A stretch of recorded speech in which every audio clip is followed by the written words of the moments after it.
Bien, ya está grabando, vamos a continuar con nuestra sesión. Entonces, les comparto pantalla y vemos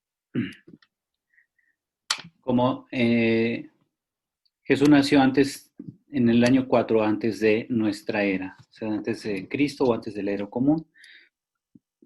¿Cómo se llega a esta conclusión? Bueno, esa no es una propuesta de Sanders, sino que Sanders dice, los especialistas en historia van concordando con que en el año 4 antes de nuestra era, muere Herodes el Grande.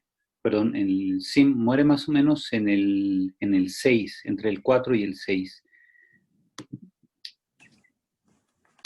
¿Por qué la importancia de poner que Jesús nació por el 4? Parece que hay una relación con Herodes. Quienes consideran que Herodes muere en el 4, ubican el nacimiento de Jesús por el 6. Ajá.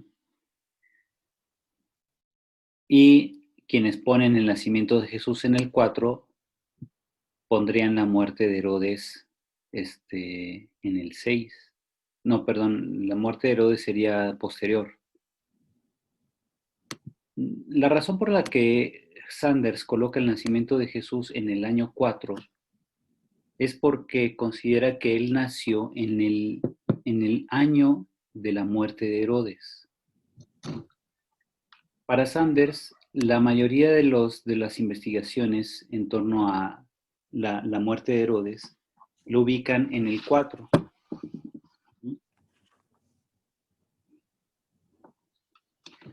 Ubican la muerte de Herodes en el año 4 y entonces no hay una estricta relación entre la muerte de Herodes y el nacimiento de Jesús si ubicamos la narración de la masacre de los niños inocentes. La mayoría de los especialistas hoy considera que la masacre de los inocentes nunca ocurrió, históricamente hablando. Porque de haber sucedido, Herodes el Grande hubiera sido odiado por los judíos, sobre todo de Belén. Y como Belén está a un tiro de piedra de Jerusalén, está a solo 8 kilómetros, los judíos de Jerusalén se hubieran enterado de esa masacre y se hubieran rebelado a Herodes. Pero los datos históricos muestran que los judíos siempre quisieron a Herodes, hasta la muerte de él.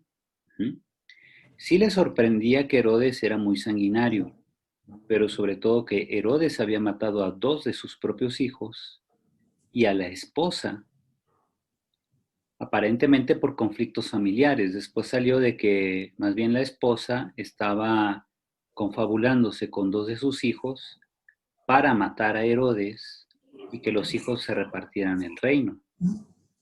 Herodes se entera y entonces los manda a matar. ¿Vas a hacer a San Lorenzo? ¿Ok? Entonces, bueno, parece que esa fue la razón. A ver, espérame. Padre, ¿se podría decir entonces que lo que Herodes hizo con los niños no existió? O sea, fue simplemente una fábula literaria que, pues, por ahí no sé a qué se le ocurrió. Sí, mira, parece ser que, bueno, al menos desde los datos de la historia, no podemos confirmar tal masacre. ¿Por qué? Porque no hay nada consecuente. O sea, la historia no nos dice nunca que Herodes haya matado niños y en consecuencia los judíos lo odiaron. Sí. Más bien, en los datos extrabíblicos jamás se menciona que Herodes haya mandado matar niños. Y ahí, sobre todo cuando uno lee a Flavio Josefo, en la Guerra de los Judíos, Josefo va contando toda la historia del dominio romano sobre Israel, desde tiempos de Pompeyo en el 63 a.C., pasando por la época de Herodes, y nunca hace mención de la masacre de niños. Sí. Lo que sí sobresale es de que como Herodes embelleció el templo, ¿Se acuerdan de la imagen que les había puesto la semana pasada Sí, del templo de Jerusalén? lo Aquí, amaba. aquí se ve. Ajá. Entonces, todos estos adornos, las nuevas construcciones, la puerta dorada, los capiteles corintios de toda la columnata, la belleza de los patios interiores, el alero del templo, este adorno de oro que hacía que con la luz del sol brillara sorprendentemente a larga distancia y desde kilómetros antes de llegar a Jerusalén ya se veía el resplandor del templo. Todo eso lo hizo Herodes el Grande. ¿Mm? Entonces el templo ya estaba, pero Herodes lo embelleció y pues hizo también más ricos, o sea, la arquitectura alcanzó una riqueza sublime en su tiempo. Entonces, los judíos le tenían mucho respeto y admiración a Herodes por ser un rey local arquitecto, ¿verdad? Que hizo todo por embellecer lo que era más preciado para los judíos. Entonces, más bien lo que había ahí era una admiración hacia su persona. Y esa admiración nunca terminó en tiempo de vida de Herodes. Entonces, eso es lo que sí se sabe por la historia y nunca hay en los datos históricos una mención a la masacre. Entonces uno se pregunta, ¿por qué entonces Mateo pone la masacre de los niños? Tal parece que Mateo, en la construcción de su historia de la infancia de Jesús, que cubre los capítulos 1 y 2, lo que hace es establecer una serie de cumplimientos de la escritura. Entonces, cuando Mateo dice que Herodes mandó matar a los niños, ahí se cumple la escritura que dice, ¿ya? Y habla de Raquel que está sufriendo porque sus niños ya no existen. Entonces, ese relato, si ustedes ven en la Biblia en su Biblia de Jerusalén, por ejemplo, o la que tengan, si es que tienen notas al pie de página, en las notas al pie generalmente se nos aclara eh, no solamente por qué el Mateo toma ese pasaje bíblico, sino también el contexto. Puede ser que encontremos por ahí una nota que diga, bueno, Mateo lo que hace es presentar una infancia de Jesús como cumplimiento de profecías del Antiguo Testamento y por eso pone ese pasaje.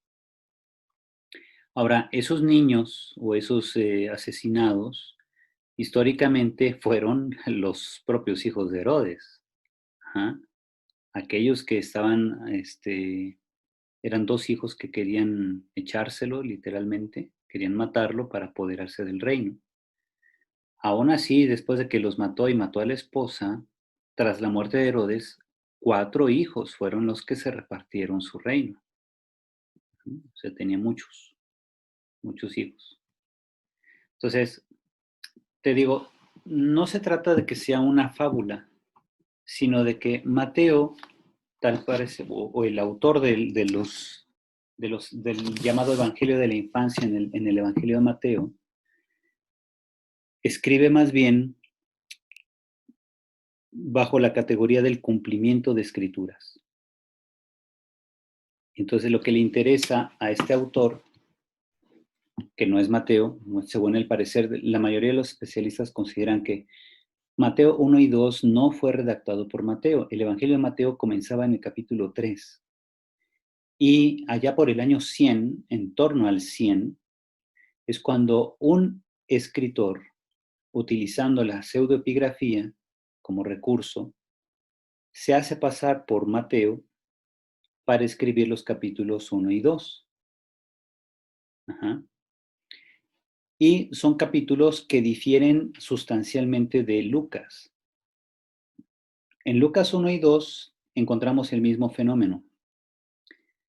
Lucas, el escritor histórico, el evangelista histórico, no redactó los capítulos 1 y 2, sino que también fueron elaborados en torno al año 100 para dar razón del origen de Jesús, ya que muchos cristianos pedían noticias sobre cómo es que Jesús vino al mundo. Si tú comparas los evangelios de la infancia de Lucas y Mateo, te das cuenta de que no coinciden en elementos muy importantes. Por ejemplo, ¿dónde vivían José y María antes del nacimiento de Jesús? Para Lucas, José y María vivían en Nazaret. Y para Mateo, vivían o bien en Belén o en Jerusalén. Porque en el Evangelio de Mateo no hay ningún traslado, no existe el censo de César Augusto. El censo solamente aparece en Lucas. Y del censo viene el traslado. Y si Jesús nace en Belén, en ambos evangelios, es porque cada evangelista o cada uno de los redactores de los evangelios de la infancia, Mateo y Lucas, lo que quieren subrayar es que Jesús es descendiente de David y como tal le corresponde el título de Mesías. No puede ser Mesías si no es descendiente de David. Ajá. Y entonces, el Jesús de Mateo nos pone a los magos que vienen de Oriente y preguntan dónde ha de nacer el rey de los judíos. Y entonces los escribas al servicio de Herodes, que es un rey pagano, le dicen, pues según los profetas tiene que nacer acá en Belén. Uh-huh. Entonces ya van a Belén y adoran al niño. Pero dice el texto que entran en la casa, no en el establo, no en la cueva de pastores, sino entran a una casa donde está el niño. Uh-huh. ¿Sí tienen Biblia a la mano para que sepamos de qué estamos hablando? Padre, de hecho lo estoy viendo. Vean, por ejemplo, en el capítulo 2. Sí. En el capítulo 2 de Mateo, ahí aparece entonces la mención de la casa. Uh-huh. Estamos en los versículos 1 al 12 de Mateo, que es lo correspondiente a los magos. Uh-huh. Voy a tratar de poner aquí nacimiento e infancia de Jesús. Bien, les voy a poner aquí el texto para que lo veamos. Es capítulo 1 y después en el capítulo 2.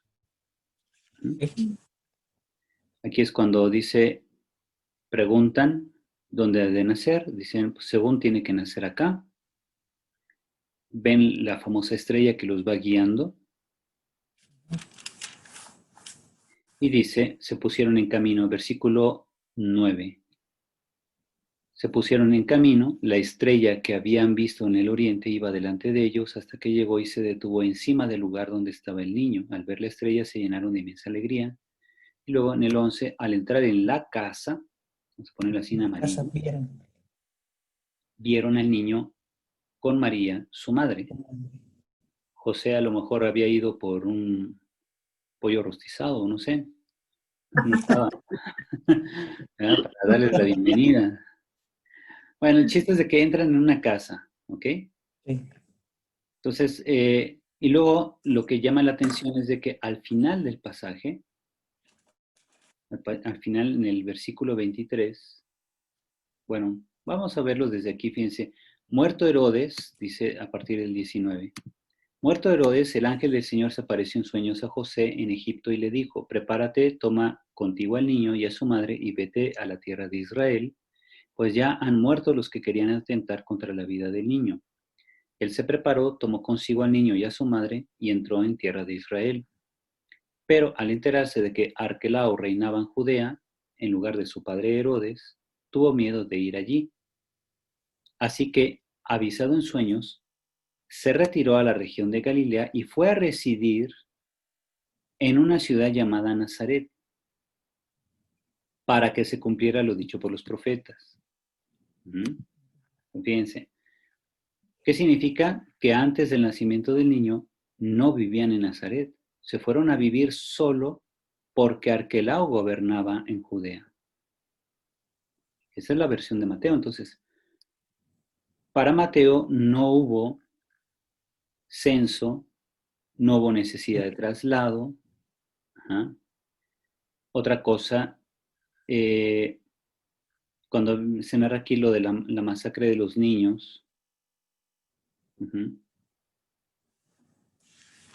acá tenemos, se cumplió las palabras del profeta. ¿Ya? Se cumplió lo O sea dicho que tú, por el profeta Jeremías. ¿Ok? o sea que Mateo en estos versículos hace como una recapitulación del pueblo de Israel, todo lo que fueron desde que los liberó de Egipto hasta el exilio babilónico, De hecho, fíjate, como porque así parece. Bueno, el Evangelio de Mateo comienza con una genealogía sí. que comienza con Abraham. Ajá. Ujú. Después, de acá llegan a la deportación a Babilonia, Sí. pero aquí llegan a David. David es Ujú. clave también. Entonces, Abraham, David, deportación a Sí. Babilonia y Porque, finalmente Cristo. ¿Ya? sí. Entonces dice, Jacob engendró a José, el esposo de María, de la cual nació Jesús llamado Cristo.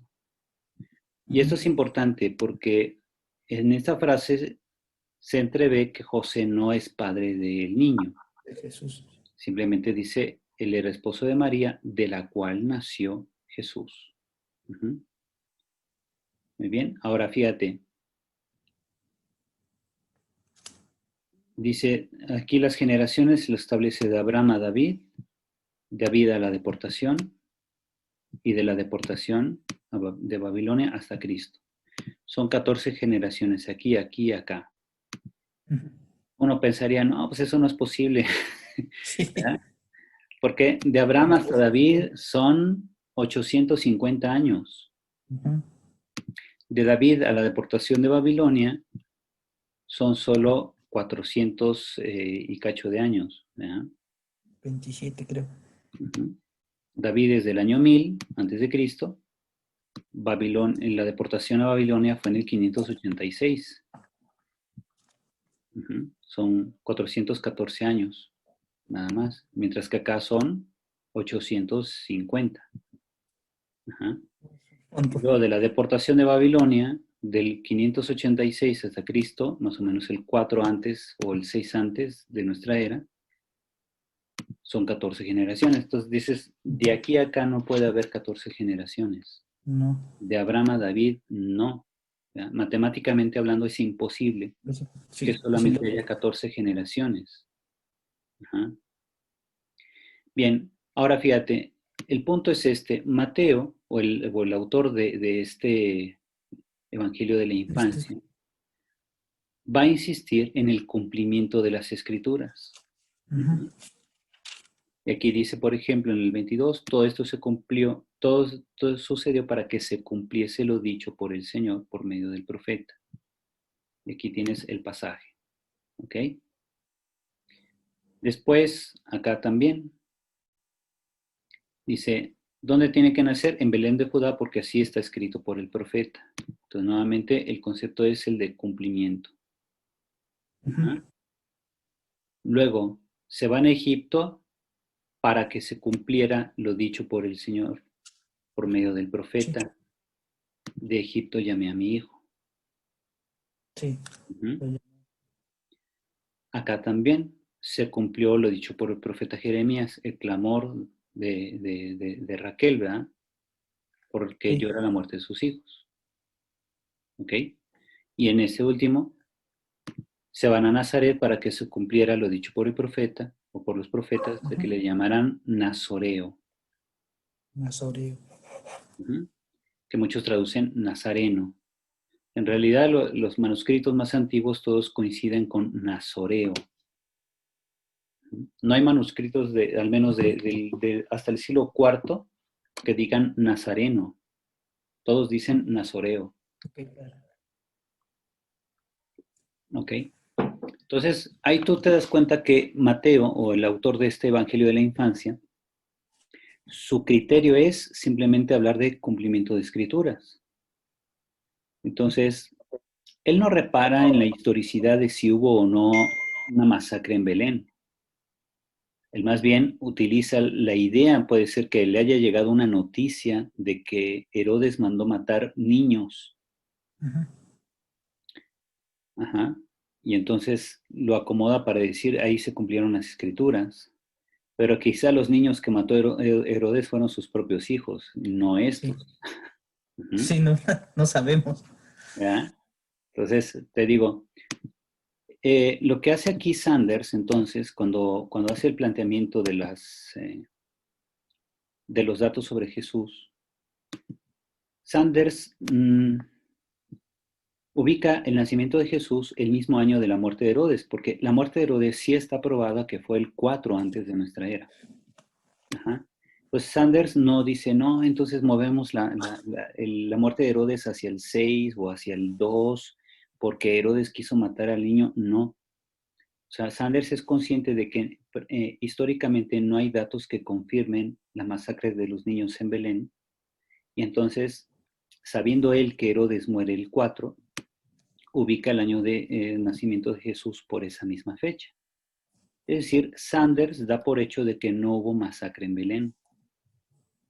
No utiliza la masacre como un dato para separar la muerte de Herodes del nacimiento del niño, como hacen otros. ¿Mm?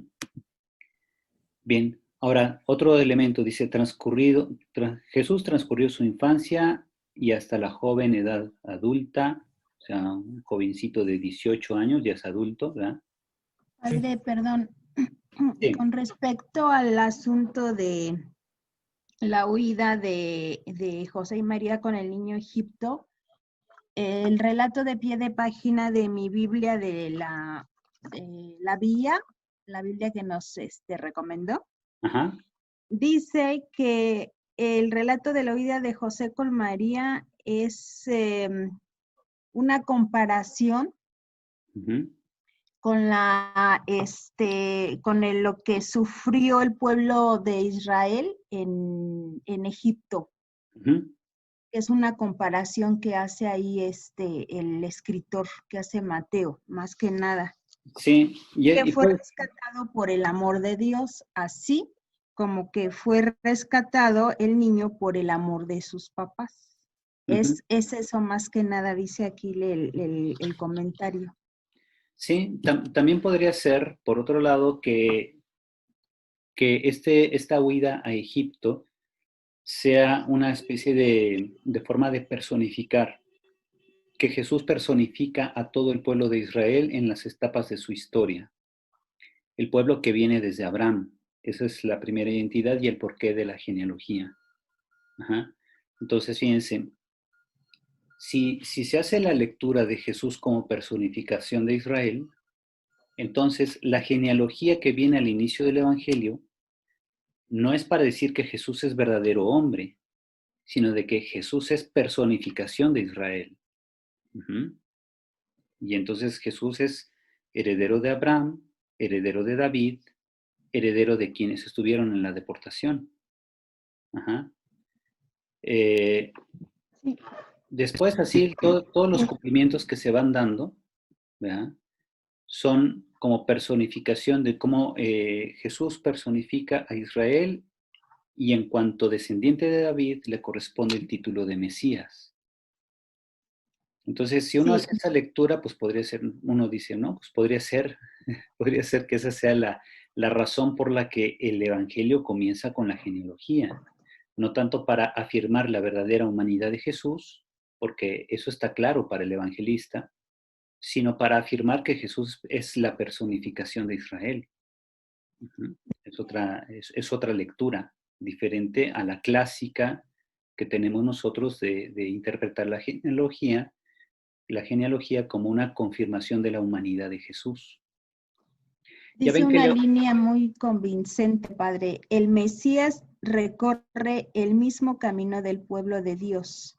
Así Los es. nombres cambian, pero la situación es similar. Ujú. Pues ahí tenemos, ¿verdad? Muy claro, ¿no?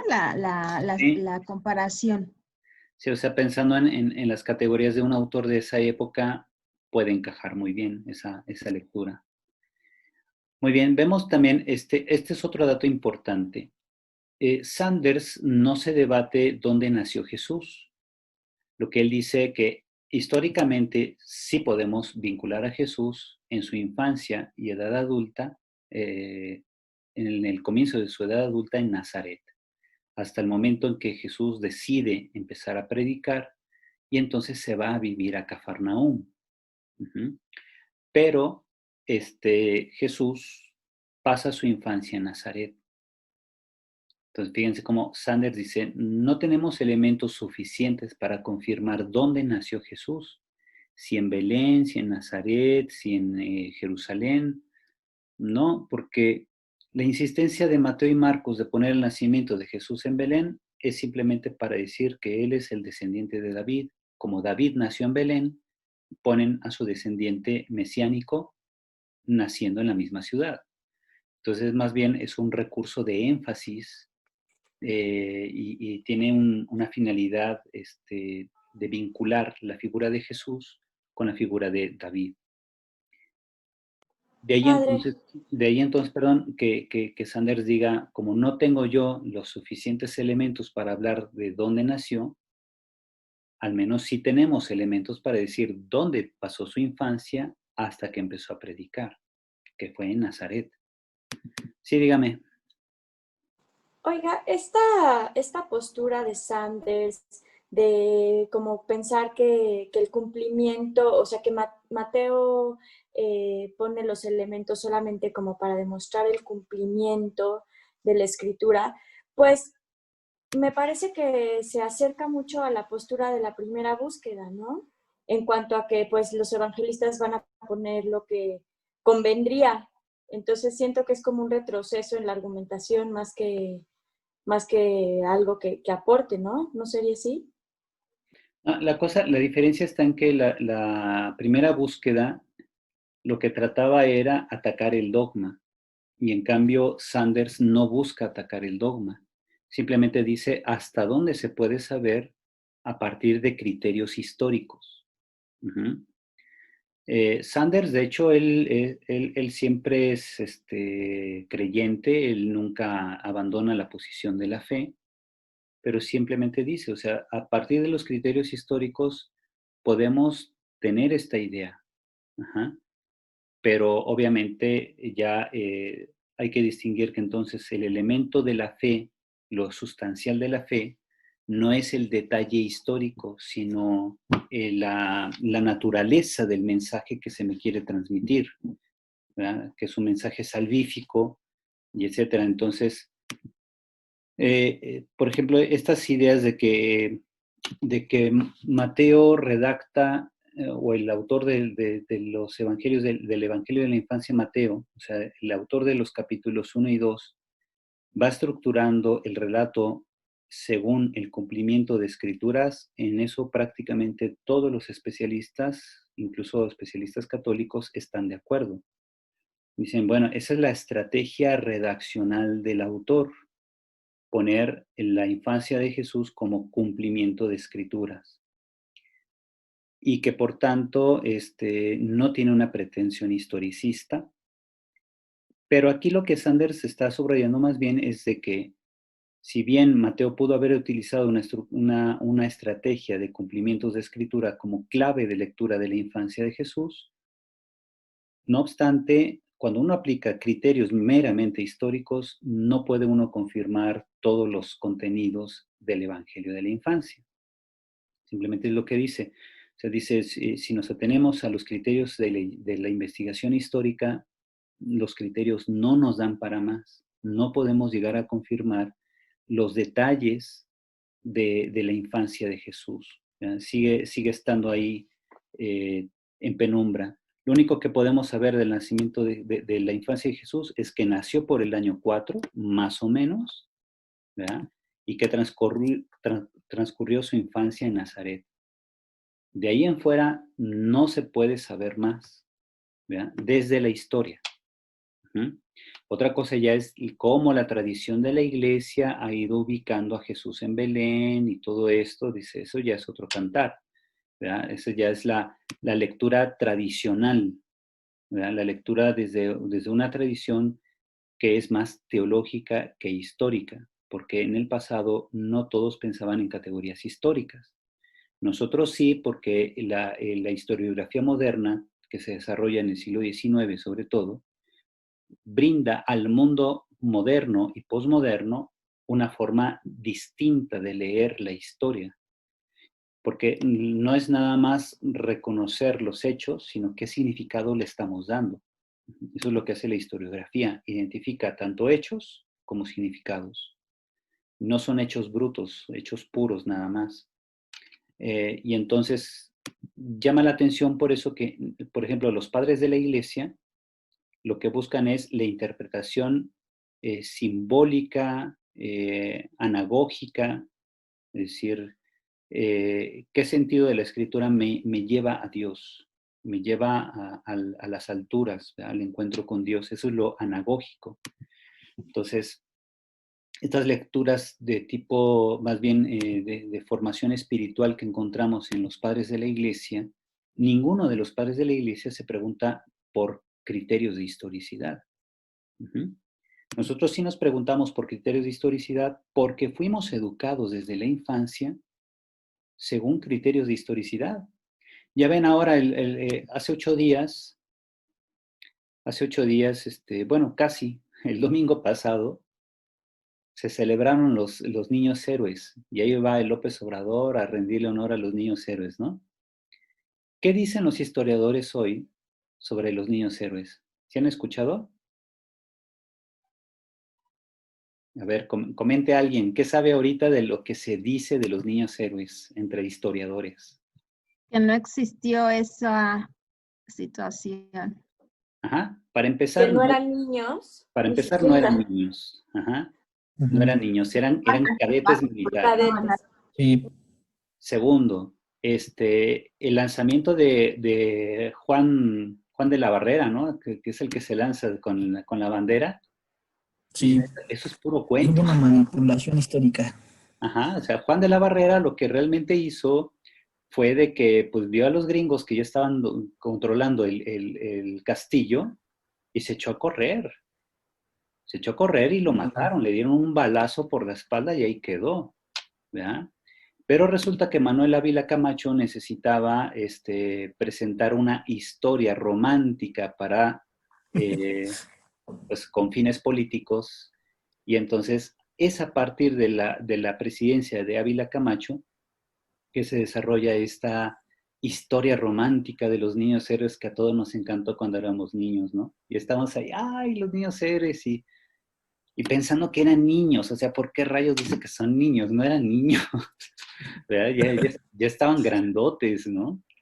Y Sí. bueno, pues que sí, si se fijan, muchas veces se enfatiza tanto el rol de los héroes, o el rol heroico de estos supuestos niños, de estos cadetes militares, pero se pasa muy a segundo término, o a tercer término, la realidad del conflicto, el por qué México entró en guerra con Estados Unidos.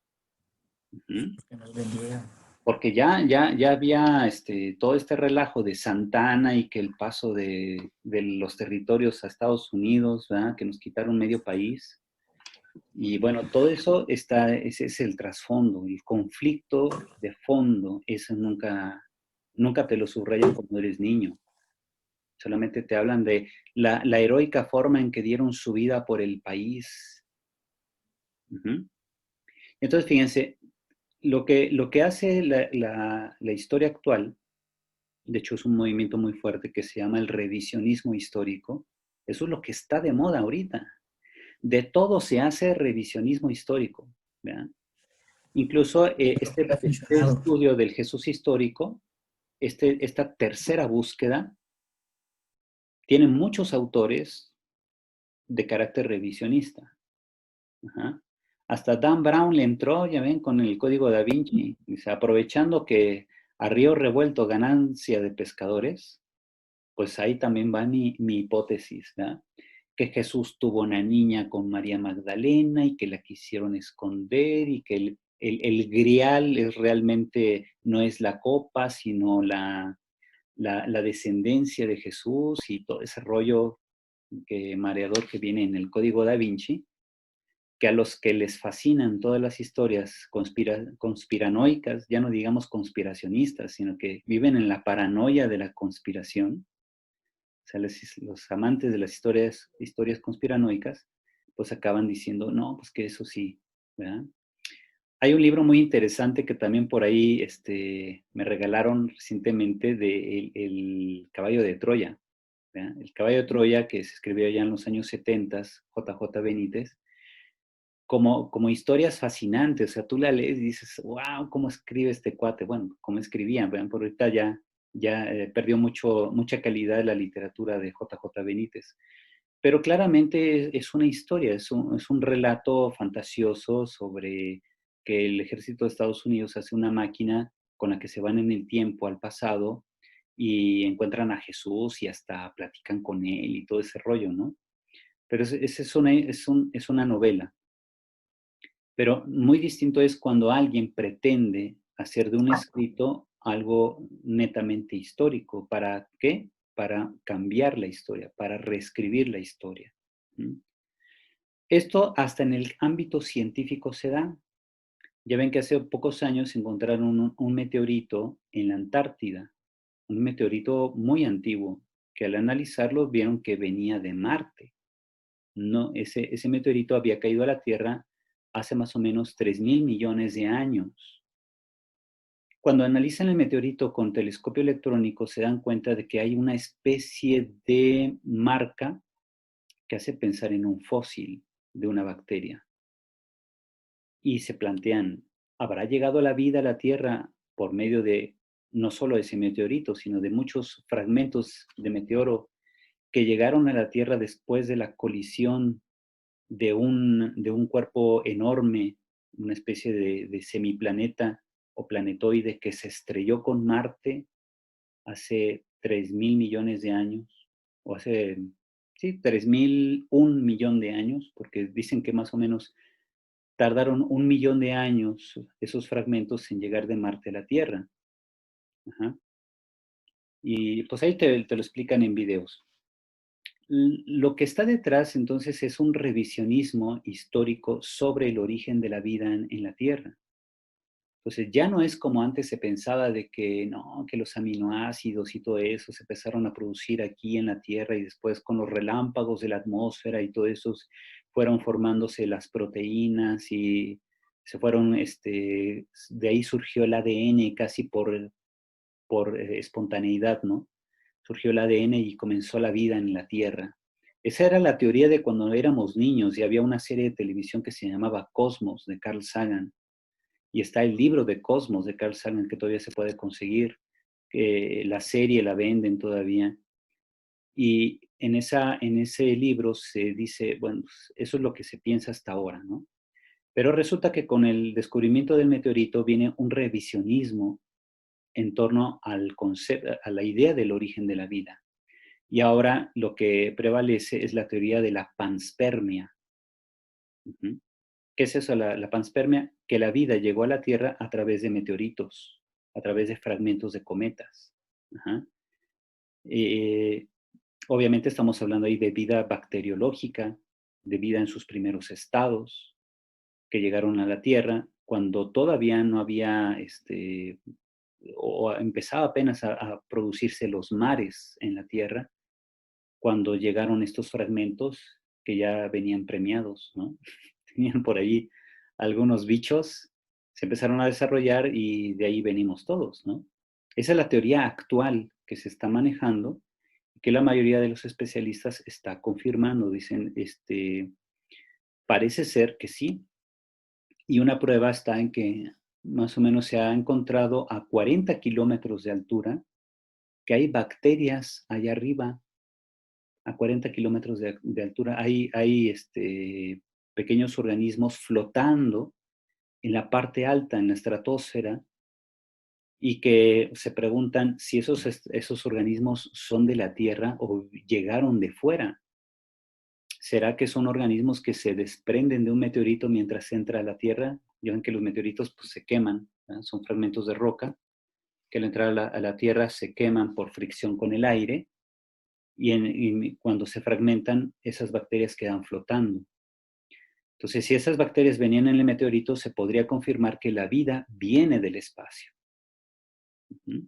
La vida en la Tierra comenzó a través de los meteoritos que vienen del espacio. Entonces, ahí viene la pregunta. Entonces, ¿dónde queda Dios? ¿Verdad? ¿Dios creó la vida aquí o la creó en otro lado? Y nosotros somos como que la versión 2.0 de la vida en el universo. No somos la versión 1, seríamos la La versión teoría 2. de las formas. Sí, entonces fíjense, eso es lo que le llamo, es un revisionismo de teorías, de lo que nos ha funcionado hasta ahora, incluso en el ámbito de la ciencia. Lo mismo pasó cuando Einstein dijo, ¿saben qué? Pues Newton estaba equivocado, porque la teoría que explica el universo es la mía. ¿Ya?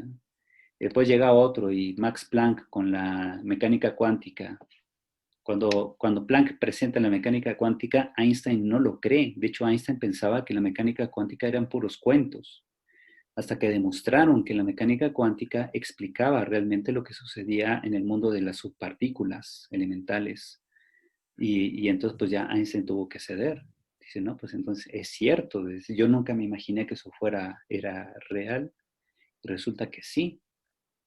Y entonces, así, les digo, en el mundo cambiante, de teorías encontramos como el revisionismo histórico está a la moda, ¿ya? Exige modificación de perspectivas. Y es cuando decimos, la historia del mundo va a cambiar. Uh-huh. O simplemente hay que reescribir los libros de historia, dicen. ¿Ya? Pues sí, también dentro del ámbito del estudio de Jesús, ¿ya? Muchos dicen, ¿será necesario reescribir la historia del cristianismo, la historia del origen de nuestra fe? ¿Verdad?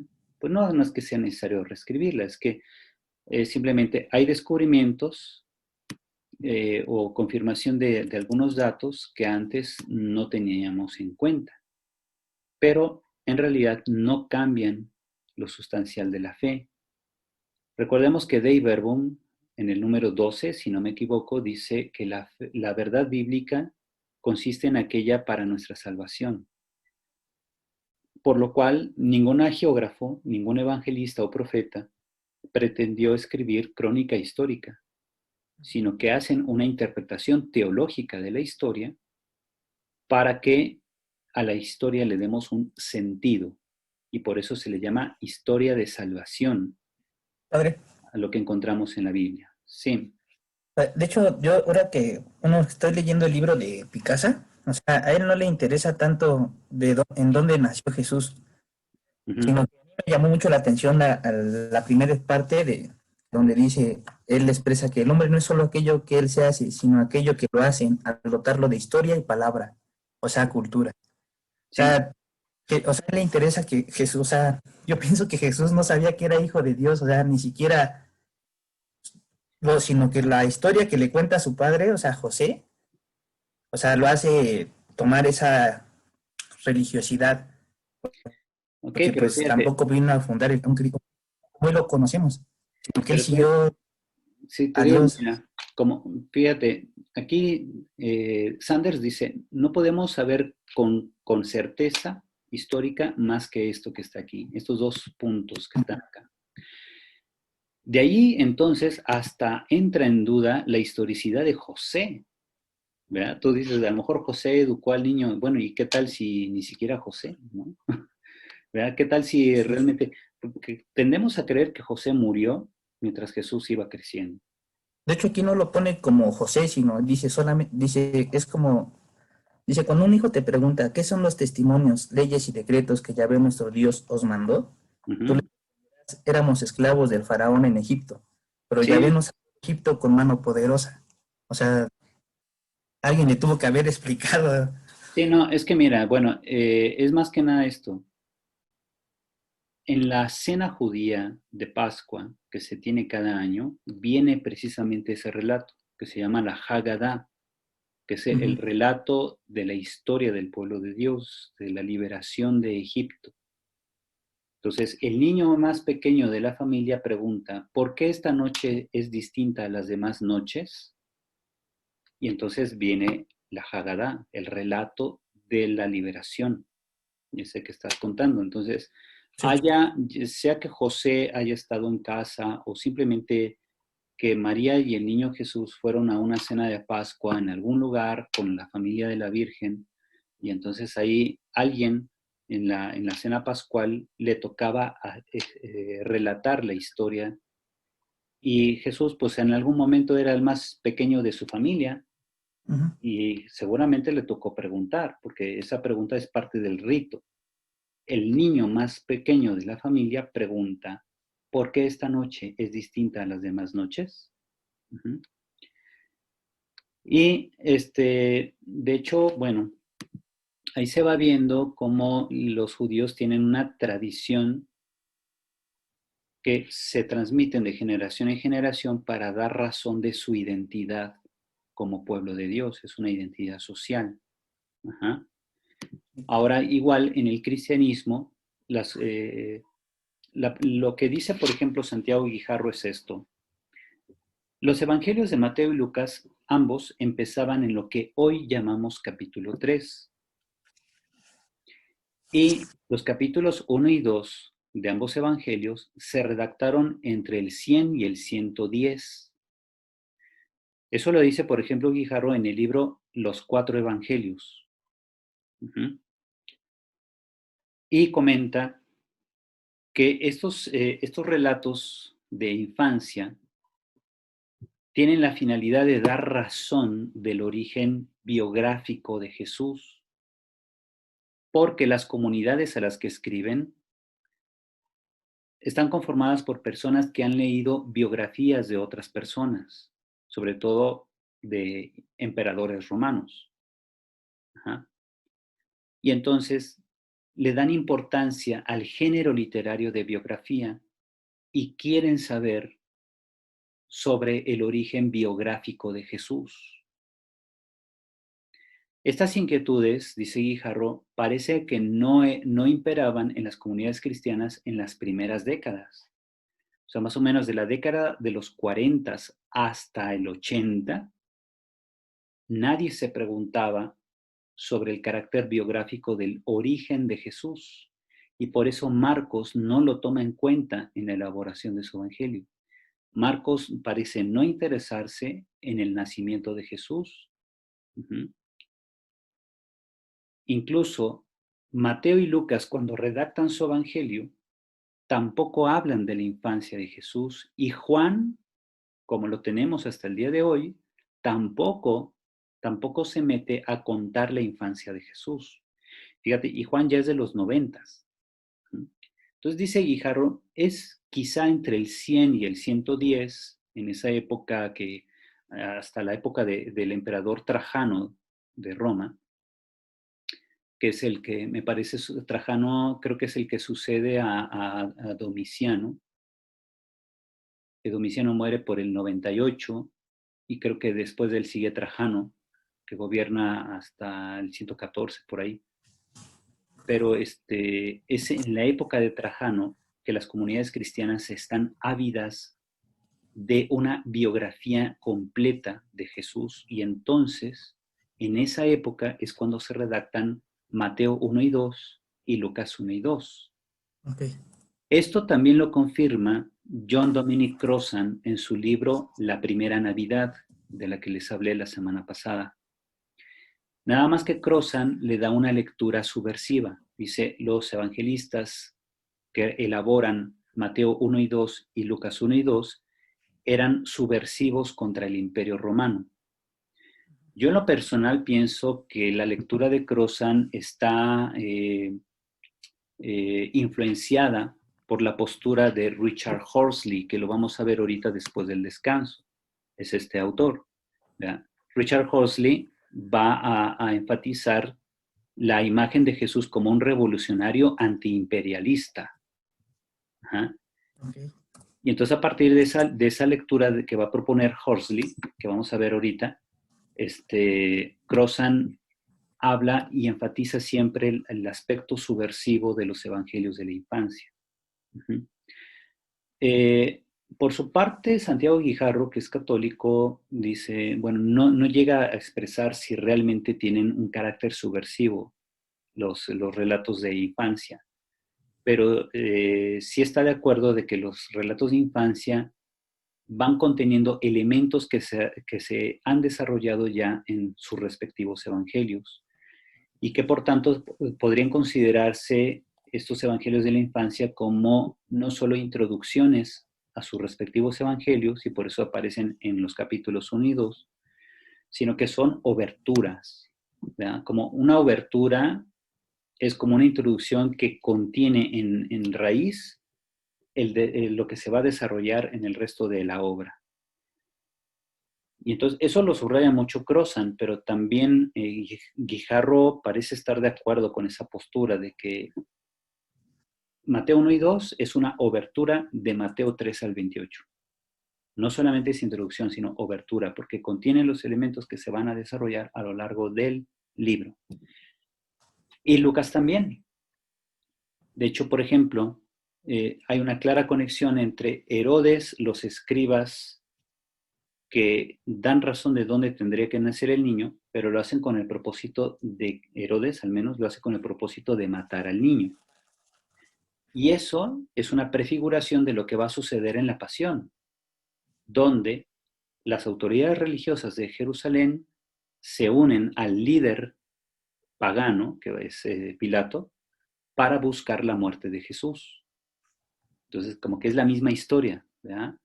Entonces, hay una clara relación entre esa consulta que hacen los magos, donde un rey pagano, Herodes, es influenciado por autoridades religiosas de Israel para saber dónde habría de nacer el niño, con el propósito de matarlo. Él quiere matar al niño.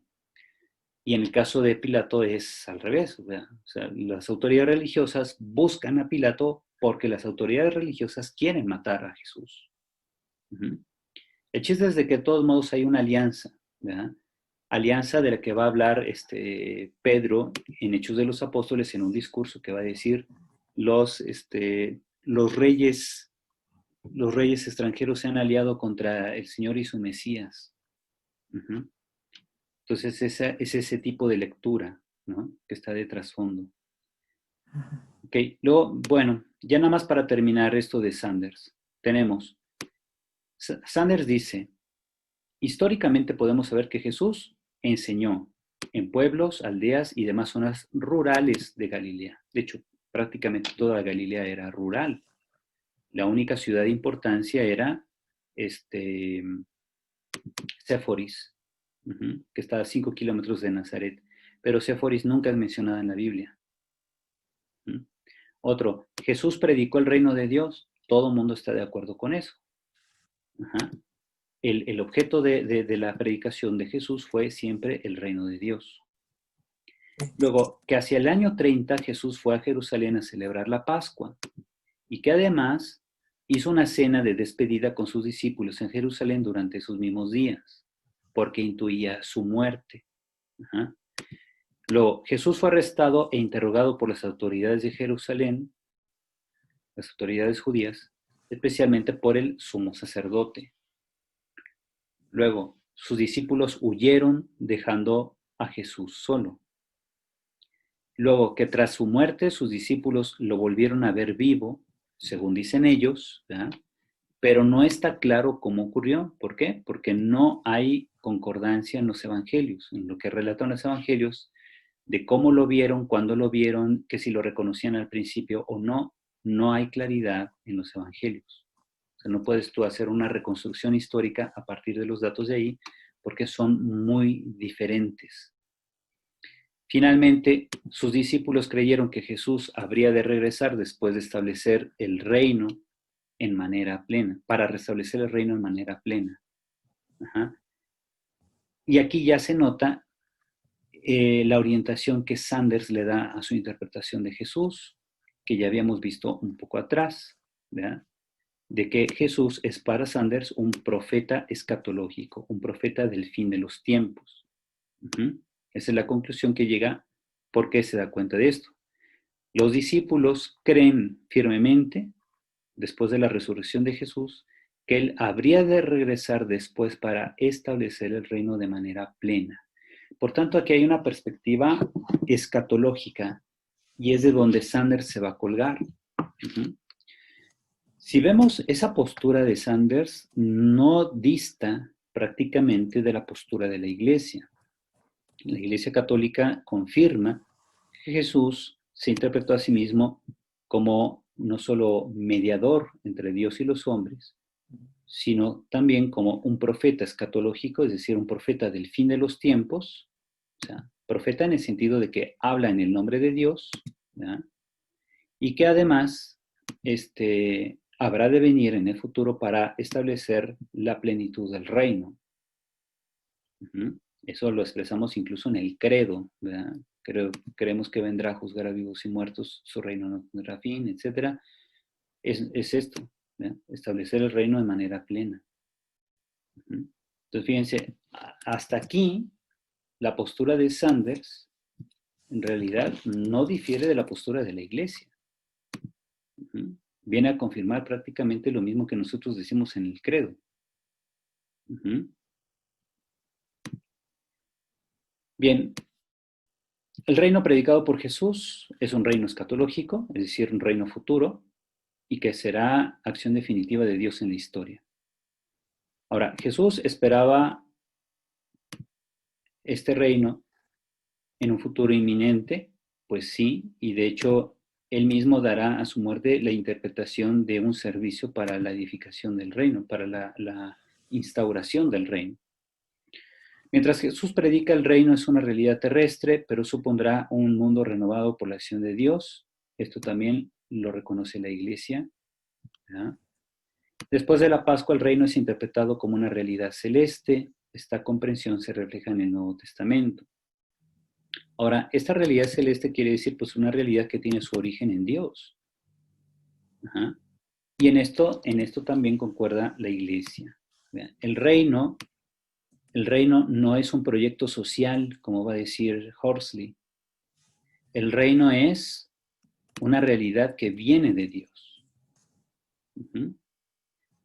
Y que esta comprensión del reino como un don de Dios a la humanidad se refleja en todo el Nuevo Testamento. Entonces, fíjense cómo estas tesis, estos puntos de llegada de Sanders hasta aquí, los comparte la fe de la Iglesia. Ahora, para presentar el reino escatológico, Sanders ve necesario enraizar a Jesús en el complejo contexto religioso y teológico del judaísmo de su época. Jesús esperaba una restauración del pueblo cuyo centro sería Jerusalén. Jesús pensaba que su movimiento sería el núcleo del nuevo Israel y que el cumplimiento de las promesas de Dios generaría un nuevo orden social. Bien, entonces, este nuevo orden social no es tanto de un carácter político, sino de una perspectiva. Es decir, el reino de Dios no viene a suplir los reinos humanos. El reino de Dios significa más que nada soberanía de Dios sobre mi vida y mi historia. Tanto a nivel personal como a nivel comunitario. Es decir, se habla de una perspectiva cristiana del orden social. Entonces, ya no es tanto el derecho romano, sino nuestra vinculación a Cristo, lo que nos impulsa a cambiar el orden social. Entonces, colaboramos en la construcción de una sociedad mejor porque nos sabemos discípulos de Jesús y no porque pertenezcamos a un tipo de gobierno que pueda ser republicano, monárquico o qué sé yo, ¿no? Bien, hay dos misterios sin resolver desde la crítica histórica, según Sanders. ¿Por qué los romanos crucificaron a Jesús? No es una respuesta fácil. Sanders dice, bueno, pues aquí está muy difícil, ¿eh? Los que querían matar a Jesús eran los judíos. Incluso si Jesús hubiera entrado en un conflicto con los sacerdotes por el tema del templo, se ve difícil explicar por qué los romanos son los que crucifican a Jesús. Luego, ¿qué hizo que sus discípulos continuaran su movimiento después de su muerte y que lo hicieran con tanta entrega y devoción? Eso también, al menos a nivel desde categorías meramente históricas, no se entiende. Sí se entiende desde la fe, pero es desde la fe en la comprensión de los textos bíblicos, los cuales a su vez son testimonio de fe. Pero si alguien quiere meterse a analizar datos meramente históricos al margen del Nuevo Testamento o al margen de la perspectiva creyente, no puede explicar cómo es que si los discípulos de Jesús sabían que él estaba muerto y que había muerto violentamente, ¿por qué continuar su movimiento?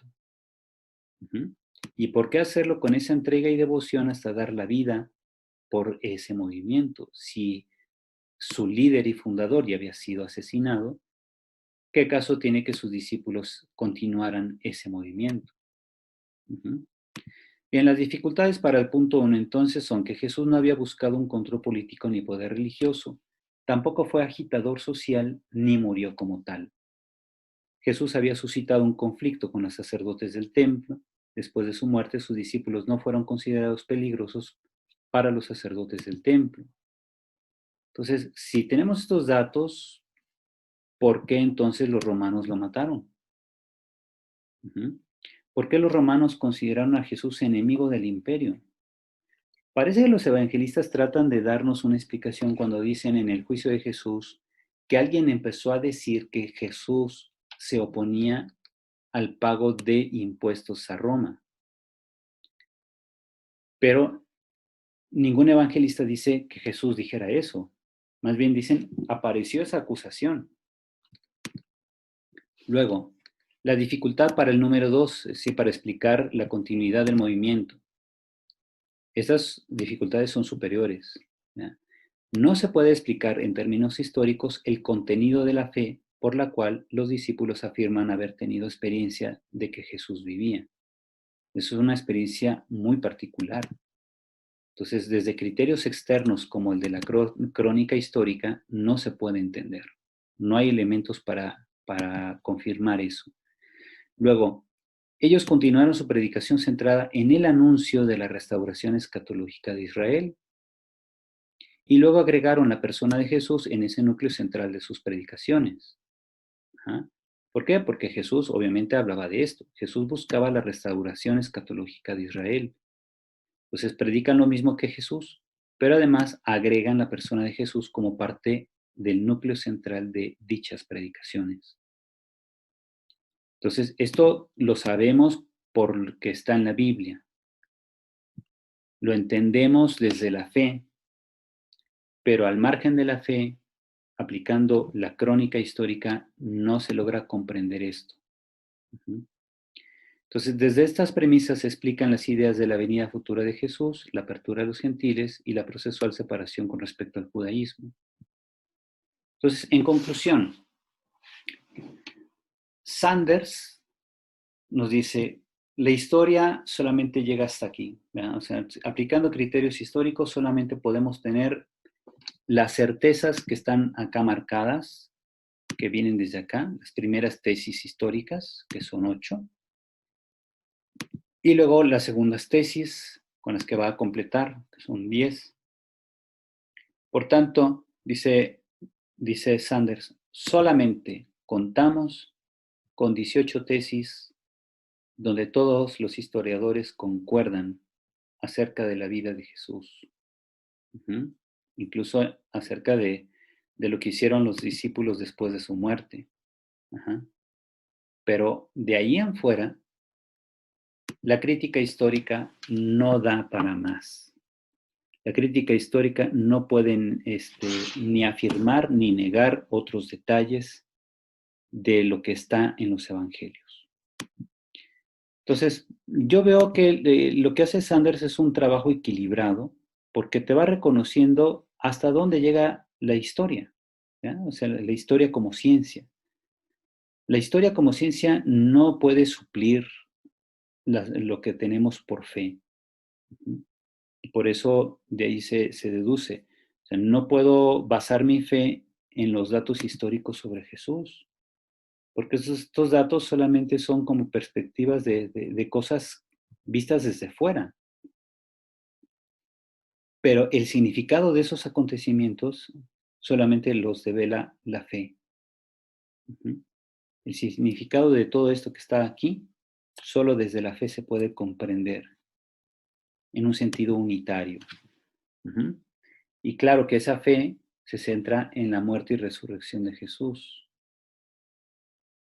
Y que esa fe es la que movió a los discípulos a hacer todo lo que hicieron durante décadas y redactar los evangelios. ¿Ok? Bueno, pues hasta aquí dejamos esta aportación de Sanders. Vamos a tomar otro descanso porque ahorita sí nos extendimos más de una hora. Vamos a tomar un descanso, si quieren tomamos 15 minutos para entrar ahora con otros autores que son Richard Horsley, Marcus Borg y James Dunn. ¿Ok? Todo esto nos va a preparar el terreno para pasar a lo que sigue la próxima semana con Meyer.